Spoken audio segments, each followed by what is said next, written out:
अब राजसमंद झील के किनारे हो सकेंगे शादी ब्याह के समारोह। जी हाँ, राजसमंद झील के किनारे देव विला रिसोर्ट में बड़ी शानदार वाटिका के साथ रूम, रेस्टोरेंट, लॉन और स्विमिंग पूल की सुविधाएं।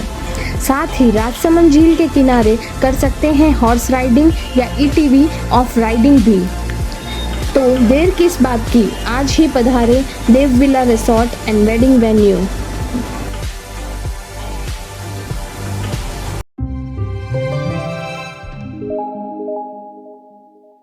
जय राम जी री। अभी जो चुनाव रो दौर चाली रो है, हर जगह पे चुनाव रा ढोल वाजता दिखी रहा है। गाँव में ने हर जगह जटे देखा जटे या तो पोस्टर लगी रहा है, बैनर लगी रहा, बड़ा बड़ा होर्डिंग दिखी रहा है। और बड़ी बड़ी पार्टियां जैसे कांग्रेस बीजेपी रा तो दावेदार प्रत्याशी दौड़ी रहा है, वहीं रा लारे लारे निर्दलीय रो भी बड़ो जोर अणी बार देखवान मिल रहा है। अपन अणी राजस्थान री विधानसभा में पहली दाण अच्छो निर्दलीय रो जबरदस्त प्रचार आपने देखने मिल रहा है। और अणी मिने एक जैसे कुंभलगढ़ री अगर आप बात करा, कुंभलगढ़ विधानसभा री, तो वणी मिने एक निर्दलीय प्रत्याशी है नीरज सिंह राणावत। और वणारो जो है, वणारो पिछला जैसे 4-5 साल मीने वणा ने अणी क्षेत्र मीने सक्रिय आप देख रहा है।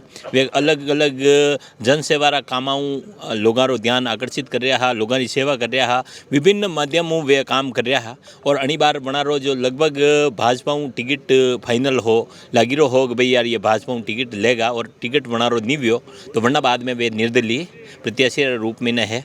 आज अपना साथ में वे उपस्थित है नीरज जी राणावत। तो वणा पूछा कि भाई अणी निर्दलीय चुनाव रो वणारो कई एजेंडो है, कई वे काम करेगा, किस तरह करेगा, वणारो जीत रा लिए वणारा तीरे कई प्लान है, अणी सब चीज़ा पे लेना बात करा। जयराम जी साहब, एक जैसे कि आप प्रॉपर निवासी कहाँ के हैं? देखिए, जन्म स्थान तो जयपुर ही है, पर मूलतः जो परिवार है वो चित्तौड़ से बिलोंग करता है। अच्छा। और अब कर्मस्थली कुंभलगढ़ है। कुंभलगढ़ है। अच्छा, मुझे यूँ बताया कि जैसे कि आप जयपुर के हैं, तो आपने जैसे यहाँ कुंभलगढ़ में कैसे ये कार्यस्थल बनाया? देखिए, 2012 में मेरी एक यूथ सोशल केयर फाउंडेशन के नाम से मैंने संस्था स्थापित की और अलग अलग क्षेत्र में काम किया, और 2018 में कुंभलगढ़ में स्थापित किया। पर आप माने कि दूसरी विधानसभाओं में गया तो वहाँ पे इतनी चीज़ें नहीं लगी। कहीं पे शिक्षा को लेकर काम किया, कहीं चिकित्सा को लेकर काम किया। इस क्षेत्र में कुछ भी काम नहीं हुआ, तो लगभग पूरा एक पैटर्न हमने डाला कि जैसे जैसे समस्याएं उसका समाधान हम पूरे करेंगे। तो यहीं पे हम ऑफिस डाले हूँ, आज तक मैं यहीं पे। अच्छा, पिछले कितने समय से आप यहाँ सक्रिय हैं? 5 साल हो गए ऑफिस डाले। अच्छा। बीच में कोविड का पीरियड आ गया था तो 1 साल डिस्टर्ब रहा, बाकी काम चालू। जैसे पिछले 5 सालों से मैं भी कहीं ना कहीं आपको देख रहा हूँ, आप किन किन क्षेत्रों में आपने क्या क्या काम किया है? देखो, यहाँ के कुंभलगढ़ विधानसभा क्षेत्र में मेन पानी को लेकर काम किया। आदिवासी बच्ची, भील समाज की बच्चियों को कन्यादान योजना के माध्यम से काम किया। दिव्यांग स्कूटी का वितरण किया, और 3 शेड मंदिरों में 3 शेड हो गए, शमशान में 3 शेड हो गए। और फिर जहाँ से भी जैसी भी प्रॉब्लम किसी को आती, चाहे वो पर्सनल व्यक्ति के लिए हो, चाहे संपूर्ण गांव के लिए है, तो वो समाधान करने की पूरी कोशिश की। देखो, अक्सर जो है चुनाव के साल 6 महीने पहले सारे राजनेता एक्टिव होते हैं, कुछ न कुछ। जैसे राजसमंद में भी काफ़ी लोग एक्टिव हुए, या और भी जगह पे काफ़ी लोग एक्टिव होते हैं, और वो जनसेवा का काम करते हैं। क्या आपका भी ये जैसे जनसेवा, और उसके बाद में फिर टिकट की दावेदारी करते हैं, और टिकट नहीं मिले तो फिर वो अपना अलग, क्या आपका भी ये जैसे जनसेवा करने का उद्देश्य यही टिकट के लिए ही आपने जनसेवा करी थी? नहीं, मेरे तो संस्था देखो पहले से चल रही थी। अगर वास्तव में इस क्षेत्र में काम किया होता तो शायद, और पब्लिक का इतना सपोर्ट और पब्लिक नहीं उतारती चुनाव में, तो शायद मैं नहीं उतरता। अच्छा। और यहाँ की जनता की ये डिमांड थी। हाँ। क्योंकि जनता को अगले 5 साल की दिखने लग गया था कि अब वापस वही चीज़ रिपीट होने वाली है। हाँ। और इसलिए बड़े शॉर्ट टाइम में लास्ट दिन मैंने नामांकन भरा। अच्छा। जनता का पूरा समर्थन है और जीत के आएंगे। अच्छा, जैसे टिकट की आपने दावेदारी करी थी, प्रमुखता से आप दिख रहे थे। अभी आपको जैसे लग रहा था कि जैसे पहले से यहाँ पर पिछले 6 चुनाव से प्रत्याशी एक का एक है भाजपा का, तो ऐसे हालात में आपको यूँ आश्वस्त थे, या आपको यूँ ऐसा लग रहा था कि भाजपा आपको टिकट देगी? देखो, टिकट लगभग, मतलब टिकट आपने मांगा था? हाँ, लगभग टिकट काम का आधार था। जो यहाँ पे काम किया उसी का आधार था मांगने का। नहीं तो ऐसे तो टिकट ना तो पार्टी सोचती है देने के लिए। एक आधार था, जनता का पूरा समर्थन था जो जो यहाँ पे मैंने योजनाएं लेके आया वो उनके सामने थी सब चीज़ें। अब वो पार्टी का डिसीजन जो भी होता है वो ऊपर लेवल पे होता है, पर मेरे को लगता है कि ऊपर तक ये चीज़ बात नहीं पहुँच पाई शायद, अच्छा, या पहुँची भी होगी तो शायद उनको लगा होगा कि भाई विधानसभा बहुत स्ट्रांग है हमारी, इसको क्यों चेंज किया जाए। तो जहाँ तक मुझे लगता है, देखो हिंदुत्व के नाम से यहाँ पे वोट मिलते हैं। अगर सेंटर को ये बात पहुँचे कि कुंभलगढ़ विधानसभा में क्या स्थिति है लोगों की, यानी किस छोटी छोटी चीज़ों के लिए जनता मोहताज है, एक बार आके यहाँ के बड़े बड़े नेता देखे। चलो अभी जैसे आप पिछले 5 साल से काम कर रहे हैं, अलग अलग फील्ड में काम कर रहे हो यहाँ कुंभलगढ़ में, क्या क्या मोटी मोटी बड़ी बड़ी समस्याएं क्या क्या आपको नजर आई कि भाई यार इस क्षेत्र में वास्तव में यहाँ पे काम करने की जरूरत सर सारी समस्याएं हैं। अच्छा, आप तो मेरे से पूछे कि एक क्षेत्र का नाम ले किसी भी, उस क्षेत्र के बारे में मैं आपको बताऊं कि वहाँ पे ये चीज़ की कमी है, चाहे छोटी हो चाहे बड़ी हो। आप पानी को उठा लो, शिक्षा को उठा लो, चिकित्सा को उठा लो, आप कृषि को लेकर उठा लो, परिवहन को लेकर उठा लो, बेसिक सब चीज़ों की यहाँ पे असुविधा है। हाँ, रोजगार है, हर रोजगार के लिए बढ़ जाता है। पर्यटन का कुंभलगढ़ इतना बड़ा आप इंडिया का टूरिज्म है, आप वहाँ की रोडों की हालत देखो। आप वास्तव में वहाँ जाके तो रोडों के अलावा भी इतना अच्छा दर्शनीय स्थल है, तो उस कॉरिडोर को तो आप ऐसा बनाओ कि वास्तव में लगे कि यार ये विश्वविख्यात चीज़ें हैं।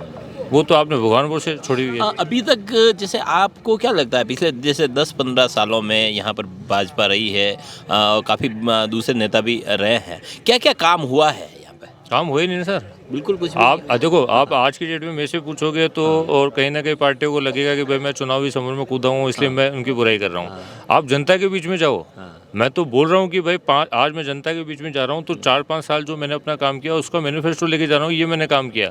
दोनों पार्टियों जो चुनाव लड़ रही है उनको बोलो कि 5 साल का अपना रिपोर्ट कार्ड भी लेके जाओ, वो पता लग जाएगा कि भाई कितना काम हुआ है। सही बात है। अभी क्या लग रहा है, अभी जैसे इस चुनाव की स्थिति में क्या लग रहा है आपको कि भाई क्या क्या काम आपको आपका जैसे ये चुनावी एजेंडा क्या क्या है, क्या क्या काम आप करने वाले हैं, किसके आधार पर आप वोट मांगेंगे? देखें, इसमें लगभग सभी चीज़ें मैंने इसमें डाली है, चाहे सिंचाई, स्वास्थ्य हो गया, परिवहन हो गया, शिक्षा हो गया, उद्योग हो गया, कृषि हो गया, बिजली हो गया, खेलकूद हो गया, और फिर अन्य में भी लगभग 10 योजनाएं। नहीं, ये सारी चीज़ें जैसे बात है तो मैं आपको बता दूं, नेता जब भी चुनाव लड़ते हैं तो बड़े बड़े वादे करते हैं, पर इसके लिए आपके पास में रोड मैप क्या है, किस तरह आप ये सारे वादे पूरे करने वाले हैं? ये जो चीज़ें हैं ना, ये कोई इतनी बड़ी चीज़ें नहीं है कि इसमें सोचा जाए। अच्छा, बिल्कुल बड़ी चीज़ें नहीं है इसमें। आप ये छोटी छोटी चीज़ें देखे जाए, अब ये बस स्टैंड का निर्माण है, ये कौन सी बड़ी चीज़ हो गई? आप देखो ना, ये सब छोटी छोटी है। अगर राम मंदिर के लिए हम बस चलाना चाहते हैं फ्री में, तो इसमें कौन सी बड़ी चीज़ हो गई? ये तो मूलभूत सुविधा है। बच्चों को शूज़ पहनाने में कौन सी बड़ी चीज़ हो गई? वाईफाई की कौन सी बड़ी हो गई? या रोजगार के साधन क्यों उपलब्ध नहीं हो सकते? तो ये आप देखो, कृषि में क्या किसानों को निःशुल्क अपन खाद भी नहीं दे सकते, पशुओं को नहीं दे सकते, ये सब बहुत छोटी छोटी चीज़ें आज लंबित पड़ी हुई। आप देखो, बिजली योजनाएं मैंने यहाँ पे देखी, कनेक्शन उसमें 10-15 साल कृषि कनेक्शन नहीं हो रहे हैं। आप इसमें सोलर रोड लाइट पूरे राजस्थान में हर जगह लग रही है, तो यहाँ क्यों नहीं लग पा रही? ये बहुत छोटी नीड है और ये कर सकते हैं। चलो, अभी जैसे कि भाजपा या कांग्रेस पार्टी चुनाव लड़ती है, लेकिन जैसे निर्दलीय के लिए चुनाव लड़ना एक बहुत टेढ़ी खीर होता है। आपको क्या लग रहा है, आप अपने जीत के प्रति कितने आश्वस्त दिख रहे हैं? सर 100% आश्वस्त हूँ। अच्छा, और मेरे कहने से नहीं, चुनाव में भी 7-8 दिन है, 57 पंचायतें हैं, नगर पालिका है। आप हर जगह एक बार दौरा करें और पूछें, आप काम का पूछ लें सर, आपको दिख जाएगा कि काम हुआ है तो दोनों पार्टी में से कोई पार्टी आ सकती है, और काम नहीं हुआ तो अक्सर ऐसा भी होता है कि जैसे निर्दलीय किसी के कहने पे खड़े होते हैं कि भाई यार उसको हराना है, इस पार्टी को हराना है, या उसके कैंडिडेट को हराना है। कहीं ऐसा तो नहीं है कि भाई आप भी किसी के कहने पे यूँ है कि भाई निर्दलीय के रूप में खड़े हुए हैं, उनका वोट काटना है और किसी और को जिताना सर? देखो, निर्दलीय का फॉर्म भरा ना, तब से यहाँ के क्षेत्रवासियों को भी एक चीज़ था कि ये कहीं फॉर्म वापस ना ले लें, एक जो उनकी उम्मीद बंधी थी। पर मेरा तब भी ये जवाब था कि जब जिनको टिकट दिया है प्रेशर उन पे होना चाहिए। और मेरे पास फ़ोन भी आए, बहुत बड़े बड़े लेवल के फ़ोन भी आए, उनको मैंने एक ही चीज़ स्पष्ट बोली, मैंने कहा मैं नामांकन वापस ले लेता हूँ, आप 1 घंटे के लिए यहाँ पे आए और किसी भी गांव को चुन लें, वहाँ के गांव के भी 100 बंदों को खड़ा कर लें, एक बंदा भी अगर बोल दे कि विकास हुआ है तो मैं नामांकन वापस ले लूँगा। अच्छा, तो शायद ऊपर तक ये मैसेज पहुँच चुका होगा कि भाई काम नहीं हुआ।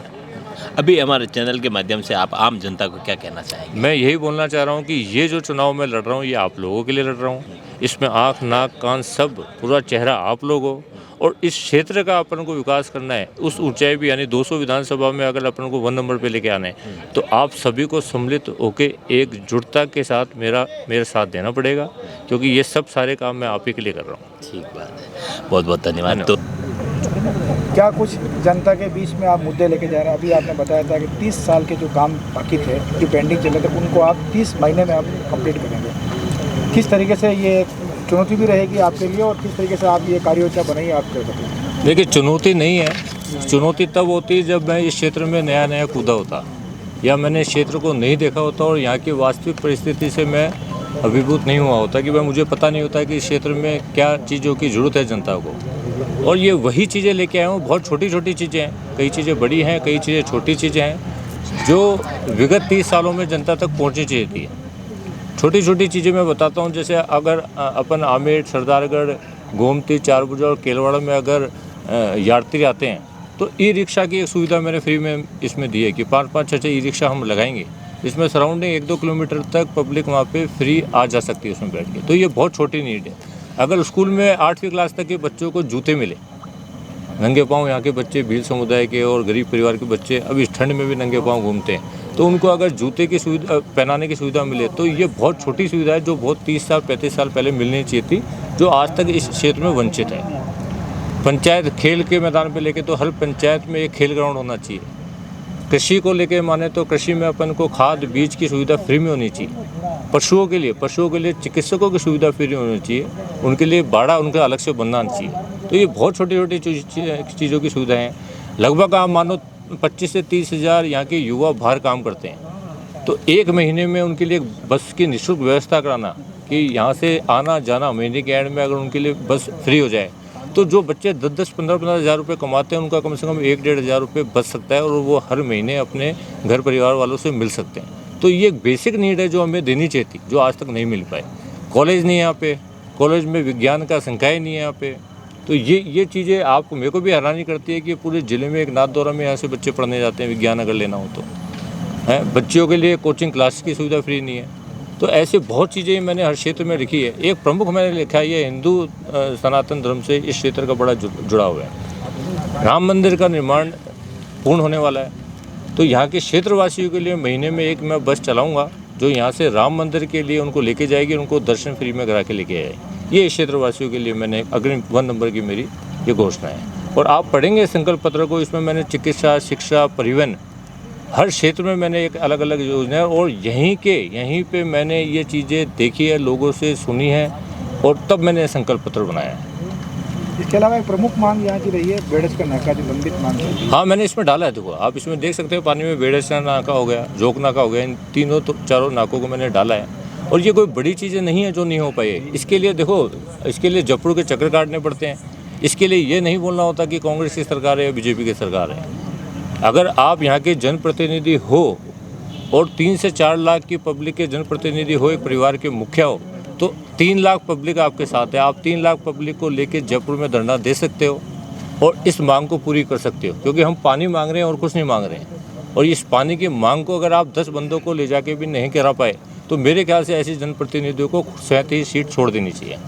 तो आप ये कहना चाहते हैं कि जनता के दम पे आप अपनी जो यहाँ के क्षेत्र की जो मांगे हैं, जो लंबित काम, सरकार चाहे कोई सी भी आए, बीजेपी आए या कांग्रेस आए, लेकिन आप जनता के दम पे सारे काम करवाने का दम कम रखें। देखिए, ये चुनाव में जनता के पीछे ही लड़ रहा हूँ। मेरी आँख, नाक, कान सब जनता है जी। और निर्दलीय प्रत्याशी, मेरा मानना है कि 200 विधानसभा में जितने भी निर्दलीय प्रत्याशी हैं वो असली मजबूत कैंडिडेट होता है, क्योंकि उनको जनता जिता के लाती है। और जिसके पास जनता की ताकत होती है तो मेरे को नहीं लगता कि कोई भी सरकार उसका काम करने के आगे कोई भी अड़ंगा लगा सकती है। डेफिनेटली निर्दलीय के तौर पे भी इन सब कामों को, चाहे सरकार बीजेपी की आने वाली हो चाहे कांग्रेस की आने वाली हो, ये काम हम करा सकते हैं। ठीक है, थैंक यू। तो जैसो कि आप हुणियों की वास्तव में अणा जो है काफ़ी क्षेत्र में ने अणा बगैर एमएलए रहता लगा भी काफ़ी क्षेत्र में ने काफ़ी काम अणी क्षेत्र लिए कीधो है और लोगारी जो है लोगारी सहानुभूति काफ़ी अणा बटोरी है। काफ़ी लोगों ने पानी पिलाया वारो काम कीधो है। छोरिया ने कटी न कटी व्याह में सहयोग कीधो है। आदिवासियों ने सहयोग कीधो है। हर तरह जो है एक जनसेवक रा रूप में जतरी है मदद वे सके वतरी याना कीधी है। तो जो आदमी वगर चुनाव जीत्या वगर जनप्रतिनिधि रहता लगा अतरो काम करे तो वे सके जनता रो जो है आशीर्वाद अनान मिले। अनारी पूरी है जो लगी रही है कि ये पूरी तरह अस्वस्थ दिखी रहा है कि भाई मैं यो चुनाव जीतूंगा। अब जो भी स्थिति बनेगा वो अपन आनी 3 तारीख ने नज़र आएगा। जो भी स्थिति बनेगा जो भी खबर बनेगा राजनीति वहाँ जुड़ी लगी हर खबर आप तक पहुँचाता रहेगा। आप देखता रहो खबरा मेवाड़ी। बहुत बहुत धन्यवाद।